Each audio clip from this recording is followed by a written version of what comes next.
마태복음 19장 오늘 본문은 13절에서 22절까지 본문의 말씀이 되겠습니다. 13절에서 22절입니다. 그때 사람들이 예수께서 안수하고 기도해 주심을 바라고 어린 아이들을 데리고 오매 제자들이 꾸짖거늘 예수께서 이르시되 어린아이들을 용납하고 내게 오는 것을 금하지 말라. 천국이 이런 사람의 것이니라 하시고 그들에게 안수하시고 거기를 떠나시니라. 어떤 사람이 주께 와서 이르되 선생님이여 내가 무슨 선한 일을 하여야 영생을 얻으리이까? 예수께서 이르시되 어찌하여 선한 일을 내게 묻느냐? 선한 이는 오직 한 분이시니라. 내가 생명에 들어가려면 계명들을 지키라. 이르되 어느 계명이오니까? 예수께서 이르시되 살인하지 말라, 간음하지 말라, 도둑질하지 말라, 거짓증언 하지 말라, 내 부모를 공경하라, 내 이웃을 내 자신과 같이 사랑하라 하신 것이니라. 그 청년이 이르되 이 모든 것을 내가 지키어 사온데 아직도 무엇이 부족하니까?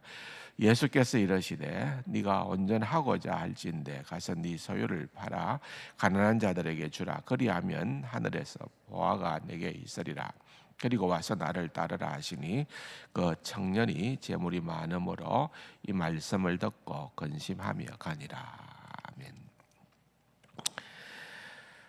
13절에서부터 보면은 그 당시에 그 유대인의 관습 가운데 하나는 랍비나 또는 종교 지도자들이 어린아이들이 다가가면은 그렇게 안고 또 안수도 하고 축복 기도를 하는 것이 굉장히 자연스러운 그러한 문화였습니다. 그랬기 때문에 예수님은 지금 특별한 분으로 점점 이 두각을 나타내고 있었던 때였기에 사람들이 자녀들을 데리고서 그렇게 주님 앞에 안수기도를 받고 축복기도를 받기 위해서 바라는 마음으로 아이들을 데리고 오는 거죠. 그러나 이제 또 하나의 문화는 그 당시에는 아이들을 그렇게 대단하게 생각을 하지 않는다는 거죠. 아이들은 그야말로 좀 가볍게 하찮게 또 아무렇게나 대해도 크게 불편함이 없는 또 그러한 시대이기도 했습니다. 그렇기 때문에 지금 제자들 입장에서는 예수님께서 지금 중요한 가르침을 하고 계시는데 이 아이들 때문에 방해를 받을 수 있다는 거죠. 그래서 예수님이 불편해하실 수도 있으니까 제재를 하는 겁니다. 그럴 때에 주님께서 말씀하시는 것이죠. 어린아이들이 내게 오는 것을 용납하고 금하지 말라.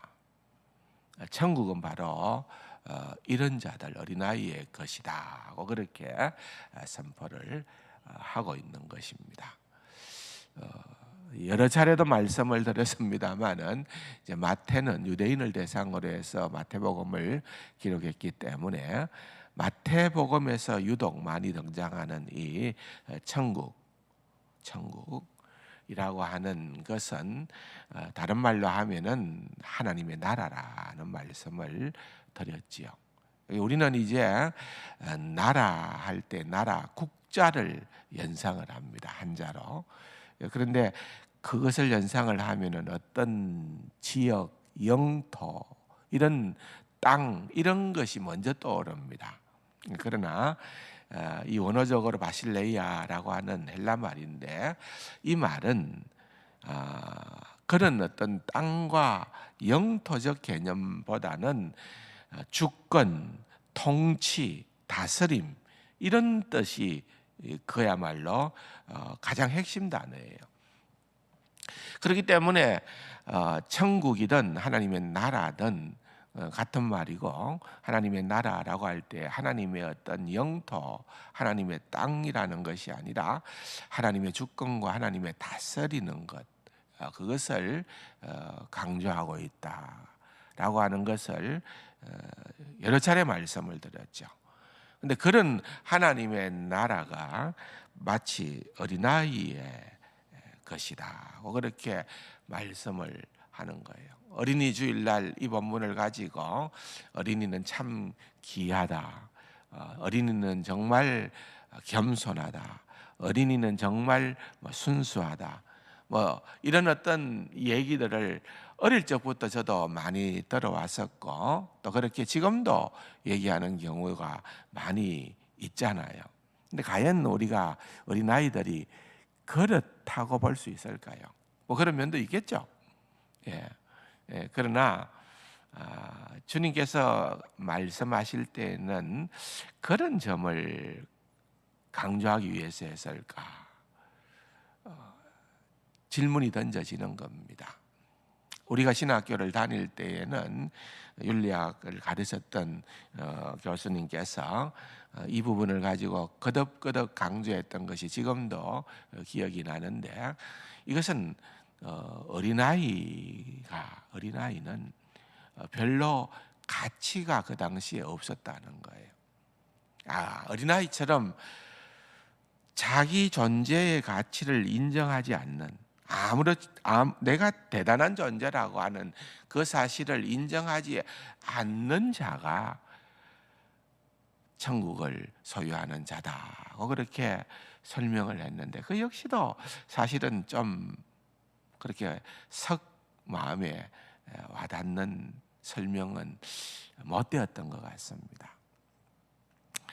근데 지금 제가 보니까 전후 문맥 가운데에서 이제 보게 되면은 그 다음 말씀 16절부터 이제 여기서 나오는 부자 청년에 대한 얘기는 제가 누가복음 19장 삭개오의 이야기와 더불어서 비교를 하면서 일전에 설교를 바로 얼마 전이죠. 한 두어 달 전에 제가 몇 차례에 걸쳐서 이 설교를 했기 때문에 여러분들이 그나마 그래도 좀 익숙한 본문이라고 생각을 하고, 어떤 의미에서는 세상적으로 볼 때에는 부자 청년이 훨씬 더 인정을 받을 만한, 존경을 받을 만한, 얼마나 대단합니까?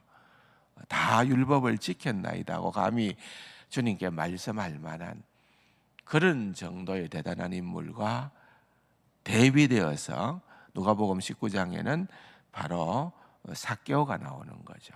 그는 사람들로부터 손가락질을 받고 그야말로 이 사람과 동일한 부자였고, 누가복음 19장 앞에 이 청년의 얘기가 누가복음에서는 등장을 하고 있습니다만은, 삭개오를 주님께서 구원을 선물로 주시고 또한 하나님의 은혜를 다시 한 번 더 말씀을 하셨다는 것을 얘기를 하고, 그 문맥 가운데에 어린아이의 이야기도 나오고 이 이야기가 이제 내일 본문과 더불어서 이어지는 것을 보게 되는 것입니다. 결국은 내 것 가지고서 또는 나의 의와 선행이 아니라는 것이에요. 핵심은 뭡니까?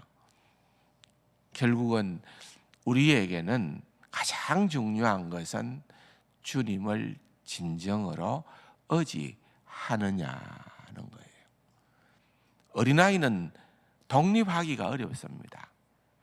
아마 저는 그 점이 핵심이지 않을까. 사람들마다 견해는 각자가 다르겠다 생각을 하지만은 어린아이는 전적으로 부모를 의존하는 존재입니다. 하나님의 나라, 천국은 하나님의 주권, 하나님의 다스림을 받는 그것.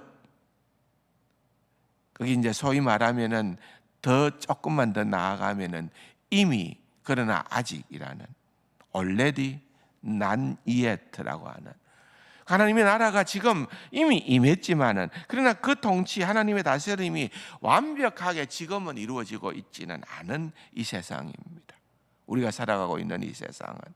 그러나 우리가 장차 맡게 될 그 나라는 하나님의 통치가 온전하게 이루어지는, 그러기 위해서 우리는 내가 내 삶을 주관하는 것이 아니라 나는 전적으로 먼저 그의 나라와 그의 의를 구하는, 주님을 의존하는 그러한 자가 되어져야 한다는 것.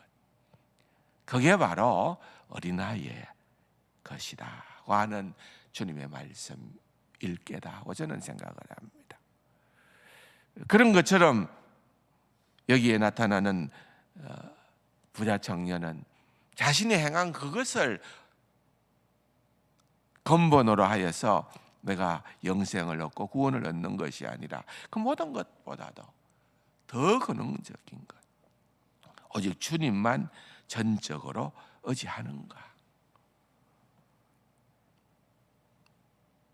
이 청년은 재물이 많은 거로 그 재물이 우상이 될 수도 있고요. 또한 사실은 그냥 단순히 부자이기 때문에라는 것이 아니라 그것 때문에 주님을 전적으로 의존하는 것이 무너져 버린 거예요. 어느 정도는 있을 수가 있을는지 모르지만 여러분, 진짜로 신앙생활은 이 부분입니다. 핵심입니다. 어린아이는 절대로 부모의 의존함이 없이, 부모께 의존함이 없이 살아갈 수 없는 자들이에요. 우리가 그 점을 언제나 나에게 적용을 해야 되는 거예요. 나는 온전히 주님의 은혜로 살아가는 자다. 오늘도 이 점을 기억을 하면서 우리가 그렇게 살아갈 때, 우리가 그렇게 하나님의 나라의 백성으로 구별된 삶을 살아갈 때에 우리를 통하여 주변이 바뀌어지고 우리를 통하여 하나님의 나라가 실현되어지는 이 나라, 이 땅이, 이 민족이 되어지기를 바라는 마음을 가지고 각자의 기도의 제목을 가지고 기도하시다가 돌아가시기를 바랍니다. 기도하십시다.